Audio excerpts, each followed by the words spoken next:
जय जोहार, नमस्कार। दैनिक छत्तीसगढ़ चैनल देख रहे हैं आप और छत्तीसगढ़ प्रदेश की आज की तमाम सभी महत्वपूर्ण बड़ी खबरों की शुरुआत आज की पहली बड़ी खबर के साथ। भारतीय मौसम विज्ञान विभाग की ओर से अलर्ट जारी किया गया है। बारिश के साथ ओले गिरने को लेकर छत्तीसगढ़ के तमाम जिले ऐसे हैं जहां आधी रात के बाद मौसम ने करवट ली। दरअसल प्रदेश के कई जिलों में बारिश का दौर एक बार फिर से शुरू हो चुका है, जहाँ बिलासपुर संभाग के गौरेला पिंडा बरवाही में बीती देर रात मौसम ने अचानक करवट ली। रुक रुक कर बारिश शुरू हो गई। इलाके में कोहरे होने की वजह से विजिबिलिटी भी काफ़ी कम हो गई। इसी के साथ ही तापमान में भी गिरावट देखने को मिल रहा है। सुबह सुबह कड़ाके की ठंड की वजह से जनजीवन भी प्रभावित हो रहा है। मौसम विज्ञान विभाग की माने तो प्रदेश के कई जिलों में अगले 48 घंटे के भीतर बारिश के आसार हैं। साथ ही ओले गिरने की संभावनाएं तेज हो चुकी हैं। बता दें कि उत्तर भारत में इस समय कड़ाके की ठंड पड़ रही है। कुछ प्रदेशों में कोल्ड डे भी घोषित किया गया है कि छत्तीसगढ़ में इसका असर कम है, लेकिन 48 घंटे में मुसीबतें बढ़ने वाली हैं। दरअसल देर रात जिले में मौसम ने एक बार फिर से करवट ली है। आसमानों में बादलों का डेरा रहा तो नॉर्थ छत्तीसगढ़ में भी इसका असर साफ साफ दिखाई दे रहा है। शनिवार सुबह से ही रुक रुक कर बारिश हो रही है, जिसके चलते तापमान में भी गिरावट देखने को मिल रही है। घना कोहरा इलाके में होने की वजह से विजिबिलिटी भी काफ़ी कम हो गई है और इसके चलते सड़कों पर वाहनों की रफ्तार भी कमी आई है। बारिश के बाद जहाँ ठंड बढ़ने लगी है तो वहीं कोहरे के असर की वजह से भी ट्रेनों की रफ्तार पर भी इसका असर पड़ा है। अयोध्या में प्राण प्रतिष्ठा से पहले रायपुर में राममय माहौल देखने को मिलना नजर आ रहा है। मॉल में राम सेतु पुष्पक विमान का डेकोरेशन हो रहा है तो विवेकानंद विद्यापीठ में 11 लाख दिए प्रज्वलित करे जाएंगे। दरअसल अयोध्या में 22 जनवरी को राम मंदिर में प्राण प्रतिष्ठा कार्यक्रम होगा। इसे लेकर रायपुर में भी खासा उत्साह देखने को मिल रहा है। मंदिरों के अलावा मॉल में भी अब राममय स्थितियाँ होती नजर आ रही है। मैग्नेटो मॉल में राम सेतु का दृश्य तैयार किया गया है और साथ ही सोने से बनी लंका को भी दिखाया गया है। जहां बीटीआई मैदान में आयोजित हो रहे गोंडवाना महोत्सव की भी थीम राम मंदिर में देखने को मिल रही है। वहीं 22 जनवरी को रायपुर में कई आयोजन होंगे। इसमें गुड़िहारी कोटा स्थित विवेकानंद विद्यापीठ के सामने 11 लाख दिए प्रज्वलित कराए जाएंगे। साथ ही वीआईपी रोड स्थित राम मंदिर में बड़ी स्क्रीन लगाकर अयोध्या में होने वाले श्री राम मंदिर प्राण प्रतिष्ठा और पूजन का लाइव टेलीकास्ट भी किया जाएगा। तो वहीं लाभांडी स्थित मैग्नेटो मॉल में राम सेतु का दृश्य तैयार किया गया है, जिसमें भगवान श्री राम, लक्ष्मण और हनुमान जी को दिखाया गया है। चौथी किस्त की राशि सरकार के खाते में जमा है, जिसको लेकर कांग्रेस ने कहा कि सरकार तत्काल इसको जारी करे। किसानों की किस्त के रूप में अब 3100 देने से पीछे भाजपा सरकार हट रही है। दरअसल छत्तीसगढ़ में सरकार बदलने के साथ ही राजीव गांधी किसान न्याय योजना की चौथी किस्त को लेकर सियासत जारी है। कांग्रेस पार्टी लगातार सरकार को किस्त जारी करने को लेकर सवाल खड़े कर रही है। पार्टी के प्रवक्ता धनंजय ठाकुर ने कहा कि राज्य सरकार किसानों को न्याय योजना की बकाया चौथी किस्त जानबूझ कर जारी नहीं कर रही है। पिछली सरकार ने 2660 रुपए में धान खरीदी कर समर्थन मूल्य के अलावा अंतर की राशि को राजीव गांधी किसान न्याय योजना के माध्यम से 4 किस्तों में भुगतान करने के लिए पर्याप्त धनराशि की व्यवस्था की थी। इसके बावजूद राज्य सरकार किसानों की किस्त जारी नहीं कर रही है। धनंजय ठाकुर ने कहा कि आचार संहिता लगने से पहले 3 किस्तों में भुगतान किया गया था। चौथी किस्त के लिए राशि राज्य सरकार के खजाने में जमा है और अब उसे तुरंत ही किसानों को जारी करना चाहिए। भाजपा की सरकार ने वादा किया था कि प्रदेश के किसानों को धान की कीमत 3100 रुपए प्रति क्विंटल की दर से दिया जाएगा, लेकिन अब वो इससे पीछे हट रही है। वहीं धनंजय ठाकुर ने आगे कहा कि 2 साल के बोनस के नाम से किसानों के साथ भी धोखा दिया गया है। सभी किसानों को 2 सालों का बोनस नहीं मिल पाया है। कई किसान ऐसे हैं जिन्हें 1 साल का भी बोनस नहीं मिला है और न्याय योजना की चौथी किस्त की राशि को भी राज्य सरकार दूसरे मद में खर्च करने की नीयत से रोक कर रखी हुई है। धमतरी में आज प्लेसमेंट कैंप आयोजित होगा, जिसमें 437 पदों पर भर्तियां होंगी। सुबह 11 से लेकर शाम 4 बजे तक निजी क्षेत्र के संयोजक यहां इंटरव्यू लेने वाले हैं। दरअसल धमतरी जिला रोजगार एवं स्वरोजगार मार्गदर्शन केंद्र धमतरी में आज प्लेसमेंट कैंप आयोजित किया गया है, जहां सुबह 11 से लेकर शाम 4 बजे तक आयोजित किए गए इस कैंप में निजी क्षेत्र के नियोजकों के द्वारा 437 पदों पर भर्ती के लिए साक्षात्कार लिया जाएगा। उप संचालक जिला रोजगार एवं स्वरोजगार मार्गदर्शन केंद्र ने बताया कि 10वीं स्नातक BCA और डिप्लोमा इन फायर सेफ्टी की शैक्षिक योग्यता वाले आवेदक इस प्लेसमेंट कैंप में शामिल हो सकते हैं। आवेदकों को शैक्षणिक, तकनीकी योग्यता, निवास, जाति, रोजगार कार्यालय का पंजीयन प्रमाण पत्र और 2 पासपोर्ट साइज फोटो के साथ उपस्थित होना होगा। 3 जनवरी को भी प्लेसमेंट कैंप का आयोजन किया गया था। जहां पर बात करें तो यहां कक्ष क्रमांक 45 में इस कैंप को आयोजित किया गया था और नियोजकों के द्वारा कुल 938 पदों के लिए भर्ती पर साक्षात्कार लिया गया था। इस कैंप में 5वीं, 10वीं, 12वीं स्नातक, IT, MBA और कंप्यूटर टैली जैसे पास युवाओं ने साक्षात्कार में हिस्सा लिया था। संविदा कर्मचारी महासंघ ने मंत्री OP चौधरी से मुलाकात की। अनियमित कर्मचारियों को नियमित करने की मांग को लेकर अनियमित कर्मचारियों ने मुलाकात की, जहां कमेटी गठित करने पर भी चर्चा हुई है। छत्तीसगढ़ सर्व विभागीय संविदा कर्मचारी महासंघ ने रविवार को प्रांत स्तरीय बैठक की, जिसमें प्रदेश भर के पदाधिकारी शामिल हुए। बैठक के बाद महासंघ ने पदाधिकारियों ने वित्त मंत्री OP चौधरी से मुलाकात कर अनियमित कर्मचारियों की समस्याओं को लेकर कमेटी गठित करने की मांग की। वहीं महासंघ के प्रदेशाध्यक्ष कौशलेश तिवारी ने बताया कि मंत्री OP चौधरी से मुलाकात सकारात्मक रही। हमने अपनी पुरानी नियमितीकरण की मांग को लेकर उन्हें अवगत कराया है। वित्त मंत्री ने आश्वस्त किया है कि इस मुद्दे पर जल्द ही कार्यवाही की जाएगी। छत्तीसगढ़ सर्व विभागीय संविदा कर्मचारी महासंघ के अध्यक्ष कौशलेश तिवारी ने मुख्यमंत्री से मांग करते हुए कहा कि चुनाव के दौरान भाजपा ने अपने घोषणा पत्र में मोदी की गारंटी में 100 दिन के अंदर अनियमित कर्मचारियों की समस्याओं के लिए कमेटी गठित करने का वादा किया है। हम चाहते हैं कि सरकार उसे जल्द से जल्द पूरा करे।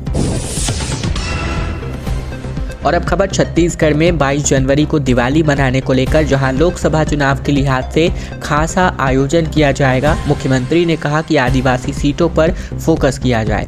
भाजपा लोकसभा चुनाव के लिहाज से अभियान आदिवासी इलाके में शुरू करने जा रही है।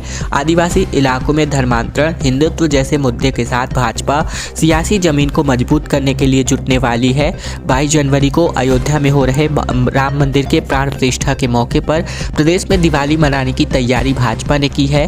वहीं आदिवासी क्षेत्रों समेत पूरे राज्य में दीपोत्सव भाजपा के कार्यकर्ता आम लोगों के साथ मिलकर मनाएंगे। रविवार को भाजपा प्रदेश मुख्यालय कुशाभाऊ ठाकरे परिसर में अनुसूचित जनजाति मोर्चा प्रदेश कार्य समिति की बैठक की गई। इन नेताओं को भी बुलाया गया जो विधानसभा चुनाव में हार गए। लोकसभा चुनाव में इन सीटों पर वोट शेयर बढ़ाने का टारगेट नेताओं को मिला है। इन लोकसभा चुनावों में राम मंदिर बनाने के क्रेडिट के साथ ही वोटर्स को लुभाने का पूरा एक्शन प्लान छत्तीसगढ़ भाजपा के नेताओं को केंद्रीय नेतृत्व ने दिया है। हरदेव पहुंचे कांग्रेस अध्यक्ष दीपक बैज, जहां हजारों लोग की संख्या में यहां जुटे हुए हैं। दरअसल इन्होंने कहा कि जंगल बचाने सरगुजा से बस्तर तक आदिवासियों के साथ कांग्रेस की लड़ाई जारी रहेगी। हरदेव क्षेत्र में पेड़ों की कटाई एवं 14 प्रस्तावित कोल ब्लॉकों के विरोध में हजारों लोग रविवार को हरदेव क्षेत्र में पहुंचे, जहां आंदोलनकारियों के साथ कांग्रेस प्रदेशाध्यक्ष दीपक बैज भी धरने पर शामिल हुए। दीपक बैज ने कहा कि सरगुजा से बस्तर तक कांग्रेस आंदोलनकारी आदिवासियों के साथ खड़ी है। हमारी पिछली सरकार में भी हम हसदेव क्षेत्र को लेकर कुछ गलतियां हुई हैं। हसदेव क्षेत्र में रविवार को बड़े आंदोलन का ऐलान इन्होंने किया था, जहां इसमें सरगुजा, सूरजपुर सहित अन्य स्थानों से हजारों की संख्या में लोग जुटे थे और हरिहरपुर थाना में इन्होंने धरना भी दिया था। कांग्रेस द्वारा बनाई गई जांच टीम में सदस्यों के साथ कांग्रेस प्रदेशाध्यक्ष दीपक बैज भी धरने पर बैठे। दीपक बैज ने आंदोलन का समर्थन देते हुए कहा कि कांग्रेस आदिवासियों की लड़ाई में उनके साथ खड़ी है। हसदेव बचाओ आंदोलन के आलोक शुक्ला ने कहा कि राजधानी रायपुर में इसके खिलाफ प्रदर्शन अब तेज किया जाएगा। 200 साल पुरानी रियासत कालीन कांकेर मेले की शुरुआत एक बार फिर से हुई है। देवों ने मेले का परिक्रमा किया तो वहीं इस बार आकाश झूला आकर्षण का केंद्र बना हुआ है। दरअसल कांकेर में रियासत कालीन 4 दिनों तक चलने वाले मेले की शुरुआत पहले दिन देव मेले से की गई, जहां राज परिवार के सदस्य अश्विनी प्रताप देव ने विधिवत मेला खंबा व अन्य देवी देवताओं के साथ विधिवत पूजा अर्चना कर देव विग्रहों से सुख समृद्धि की कामना करते हुए मेले की शुभकामनाएं दी। इसके बाद देवी देवताओं ने मेले की ढाई परिक्रमा कर पारंपरिक गाजे और बाजे के साथ नृत्य करते नजर आए। इस मेले में कांकेर शहर के साथ साथ शीतला माता के साथ सैकड़ों देवी देवता शामिल हुए। कांकेर शहर के भंडारी पारा, शीतला पारा, माहुर बनपारा, इसके अलावा टिकरा पारा, अन्नपूर्णा पारा, मोखला मांझी का ध्वज और अंगा देव को लेकर राजमहल पहुंचे और महल में देवी देवताओं की पूजा अर्चना कर टिकरा पारा के दंतेश्वरी मंदिर होते हुए दंतेश्वरी माता को परघा कर मेला स्थल पहुंचकर मेले की शुरुआत की गई। गई। छत्तीसगढ़ में गुजरात मॉडल लागू करने को लेकर अफसरों की टीम गुजरात और मध्य प्रदेश का दौरा करने वाली है, जहां चल रही योजनाओं की स्टडी करने वाले हैं। छत्तीसगढ़ में गुजरात और मध्य प्रदेश मॉडल लागू करने की तैयारी है। इसके लिए अफसरों की टीम गुजरात और मध्य प्रदेश जाएगी और जहां चल रही सरकारी योजनाओं को देखा जाएगा। स्टडी के बाद इन राज्यों में जिस तरह से योजनाएं चल रही हैं वैसे ही छत्तीसगढ़ में भी लागू की जाएंगी। रविवार को इलेक्ट्रॉनिक्स एवं सूचना प्रौद्योगिकी विभाग की प्रमुख सचिव निहारिका बारिक ने चिप्स की योजनाओं को लेकर एक समीक्षा बैठक ली, जिसमें बैठक में चिप्स के मुख्य कार्यपालन अधिकारी ने परियोजनाओं को एक प्रेजेंटेशन के रूप में दिया, जहां रायपुर के सिविल लाइंस स्थित चिप्स कार्यालय कॉन्फ्रेंस हॉल में ये बैठक को अंजाम दिया गया। निहारिका बारिक ने विभाग की समीक्षा बैठक लेते हुए कहा कि योजनाओं के क्रियान्वयन में और अधिक तेजी लाने की जरूरत है। कोर्ट में कई पदों पर भर्तियां आने वाले दिन में देखने को मिल सकती है। मुख्यमंत्री साय ने इसके लिए सहमति जाहिर कर दी है और दरअसल खबर है नया रायपुर के न्यू सर्किट हाउस में बीते दिन मुख्यमंत्री विष्णुदेव साय, छत्तीसगढ़ उच्च न्यायालय के मुख्य न्यायाधीश रमेश सिन्हा और उप मुख्यमंत्री सह विधि एवं विधायी कार्य मंत्री अरुण साव की आधिकारिक बैठक आयोजित की गई। बैठक में उच्च न्यायालय एवं जिला न्यायालय के अधोसंरचना विकास तथा कर्मचारियों के विभिन्न पदों के सृजन एवं भर्ती की स्वीकृति से संबंधित प्रस्तावों पर चर्चा की गई। मुख्यमंत्री ने साय ने अधिकांश प्रस्तावों पर सकारात्मक रूप से विचार करने का आश्वासन दिया है। बैठक में मुख्य सचिव अमिताभ जैन, रजिस्ट्रार जनरल अरविंद शर्मा, इसके अलावा प्रमुख सचिव विधि रजनीश श्रीवास्तव, मुख्यमंत्री से पी दयानंद, इसके अलावा लोक निर्माण विभाग के सचिव कमलप्रीत सिंह, वित्त विभाग के सचिव अंकित आनंद, मुख्य न्यायाधीश के पीपीएस सुब्रमण्यम तथा विधि विभाग के अधिकारी भी उपस्थित नजर आए। गोविंदा जो कि इन दिनों रायपुर में पहुंचे हुए हैं, जिन्होंने कहा कि दक्षिण के साथ मिलकर चलेंगे तो अच्छा। दरअसल रायपुर में कहा कि हम लोग नीचे तबके से आते हैं, इसीलिए हमारी खिंचाई ज़्यादा होती है। दरअसल 90 के दशक में सुपरस्टार रहे गोविंदा का मानना है कि आज की फिल्में हॉलीवुड से प्रेरित हैं, उसी तरह भाषा का इस्तेमाल भी किया जा रहा है। उन्होंने 100 करोड़ी क्लब, स्टार किड्स के स्ट्रगल और अपने कमबैक पर खास बातचीत की, जहाँ गोविंदा ने एक इवेंट में शामिल होने के लिए रायपुर शिरकत किया था। वहीं उन्होंने एक छोटे से इंटरव्यू में बताया कि वो किस वजह से लंबे वक्त से बड़े पर्दे से दूर हैं। आने वाले दिनों में वो डायरेक्शन और फिल्म प्रोडक्शन करते हुए दिखाई दे सकते हैं, जिसका इशारा इन्होंने मीडिया इंटरव्यू में दिया। इन्होंने कहा कि थोड़ा कहने का तरीका अलग है, मेकर्स ने अपनाया है। उनकी जो सोच है वह वर्ल्ड लेवल पर जिस तरह से भाषा के इस्तेमाल पहले सिनेमा करता था अमेरिका में, वही गाली गलौज दिखाया जा रहा है। सोचा गया कि लोग एक्सपेक्ट करेंगे नहीं, लेकिन मगर लोग एक्सपेक्ट कर रहे हैं। ये बड़ा सोचने वाला विषय है। इन्होंने जो मीडिया में आ रहे यानी कि फिल्म्स में आ रहे बदलाव को लेकर ये बातें कही। छत्तीसगढ़ के लिए कांग्रेस ने सूची चुनाव समिति बनाई है, जिसमें दीपक बैज अध्यक्ष हैं। भूपेश सिंहदेव समेत 18 नेता शामिल किए गए हैं। 11 में से 9 बीजेपी के सांसद हैं। दरअसल कांग्रेस ने लोकसभा चुनाव की तैयारियां शुरू कर दी हैं। छत्तीसगढ़ समेत कई राज्यों के लिए कांग्रेस ने इलेक्शन कमेटी गठित की है। वहीं छत्तीसगढ़ में भूपेश बघेल, सिंहदेव समेत 18 नेताओं को भी शामिल किया गया है और इस समिति के अध्यक्ष दीपक बैज भी होंगे। ऑल इंडिया कांग्रेस कमेटी की ओर से राजस्थान, केरला, तेलंगाना, छत्तीसगढ़, हिमाचल प्रदेश, नागालैंड, मणिपुर और त्रिपुरा के लिए इलेक्शन कमेटी गठित कर दी गई है। इस कमेटी में स्थानीय नेताओं को भी जगह मिली है। जनरल सेक्रेटरी केसी वेणुगोपाल ने ये आदेश जारी किया है। इसके पहले शुक्रवार को कांग्रेस पार्टी ने लोकसभा चुनाव में अपने प्रत्याशी के चयन के लिए स्क्रीनिंग कमेटी भी गठित कर दी है। छत्तीसगढ़ में गारंटियों को पूरा करने के लिए चतुर वित्तीय प्रबंधन की आवश्यकता है और कई योजनाओं पर छत्तीसगढ़ की सरकार फिलहाल ताला लगा सकती है। और अगर हम बात करें जो है बेरोजगारी भत्ता योजना की, तो इसकी धनराशि भी इस बारी सरकार ने जारी नहीं किया है। पिछली सरकार ने कंटिन्यूअसली जारी किया था। दरअसल छत्तीसगढ़ राज्य की वर्तमान वित्तीय स्थिति पर गौर करें तो एक बात स्पष्ट हो जाती है कि राज्य का बजट लगभग 1,21,000 करोड़ का है, तो वहीं राज्य पर कर्ज भी लगभग 89,000 करोड़ का है। इस तरह से एक बात स्पष्ट हो जाती है कि आने वाले समय में सरकार को कर्ज की जरूरत पड़ती है, तो बजट और कर्ज का आंकड़ा लगभग बराबरी पर आ जाए तो अचरज नहीं होगा।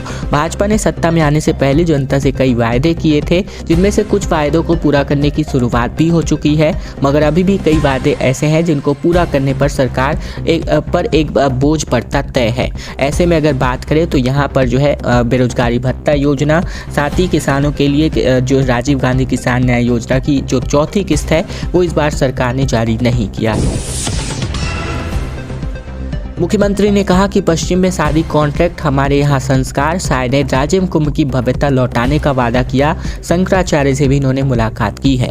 रविवार को मुख्यमंत्री दिन भर रायपुर और राजिम के कई बड़े कार्यक्रमों में शामिल हुए, जहां उन्होंने सभाओं में जनता को शादी का महत्व बताया, साथ ही राजिम कुंभ की भव्यता लौटाने का वादा किया। इसी के साथ ही शाम होते होते शंकराचार्य निश्चलानंद सरस्वती के दर्शन करने पहुंचे। सबसे पहले मुख्यमंत्री विष्णुदेव साय ने रायपुर के कचहरी चौक स्थित खालसा स्कूल परिसर में सतनामी उत्थान एवं जागृति समिति द्वारा आयोजित सतनामी युवक और युवतियों के परिचय सम्मेलन में शिरकत की, जहां उन्होंने समाज के गुरु बालदास साहेब के अपने पुत्र का विवाह समाज के द्वारा आयोजित परिचय सम्मेलन और आदर्श सामूहिक विवाह में कराकर समाज के सामने एक बड़ा उदाहरण प्रस्तुत किया। सड़क पर यमराज और भूत भगाते तांत्रिक देखने को मिले, जहां चिरमिरी में बहरूपियों की परेड निकाली गई, शिवजी की बारात, जबकि राम दरबार ने लोगों का ध्यान अपनी ओर आकर्षित किया। मनेन्द्रगढ़ चिरमिरी भरतपुर जिले के चिरमिरी में नए साल के पहले रविवार को बहरूपिया महोत्सव का आयोजन किया गया, जिसमें कलाकार कई वेशभूषाओं में अपनी कला का प्रदर्शन करते दिखाई दिए। चिरमिरी के हल्दीबाड़ी मुख्य बाजार में बहरूपियों की परेड देखने को मिली। हजारों की भीड़ यहां पर देखने को मिली। सड़क पर यमराज हेलमेट पहनने के लिए जागरूक करते दिखे तो तांत्रिक भूत भगाते नजर आए, तो वहीं काली मां, सिकंदर, श्री कृष्ण का रूप धारण किए कलाकार भी आकर्षण का केंद्र बने रहे। बच्चों के राम दरबार ने लोगों का भी यहां पर ध्यान अपनी ओर आकर्षित किया। चिरमिरी के मुख्य बाजार हल्दीबाड़ी में के सेंट्रल बैंक से लेकर ICICI बैंक के बीच इस परेड में कलाकार ने कई रंगों में अपने रूप दिखाए। समूह वर्ग में शिवजी की बारात, टोनी प्रथा, रामजी दरबार, हेलमेट पहनने के लिए लोगों को जागरूक करते यमराज, विष्णु के नरसिंह अवतार का आकर्षण का केंद्र रहे। एकल वर्ग में सिकंदर, जबकि श्री कृष्ण मां काली के रूप में कलाकारों ने लोगों के ध्यान अपनी ओर आकर्षित किया। छत्तीसगढ़ की 11 लोकसभा सीटों पर समन्वयकों की नियुक्ति हो चुकी है। रायपुर में राजेंद्र, जबकि बिलासपुर में पीयूष को जिम्मा सौंपा गया है। KC वेणुगोपाल ने इसका लिखित आदेश जारी कर दिया है।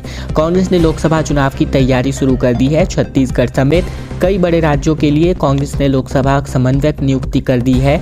छत्तीसगढ़ के 11 लोकसभा सीटों के लिए समन्वयकों की नियुक्ति कर दी गई है और ये समन्वयक चुनाव तक इन क्षेत्रों में काम करेंगे। ऑल इंडिया कांग्रेस कमेटी की ओर से राजस्थान, केरला, तेलंगाना, छत्तीसगढ़, हिमाचल प्रदेश, नागालैंड, मणिपुर और त्रिपुरा समेत सभी राज्यों के लोकसभा सीटों के लिए समन्वयकों की नियुक्ति कर दी है। जनरल सेक्रेटरी ने ये आदेश जारी किया है।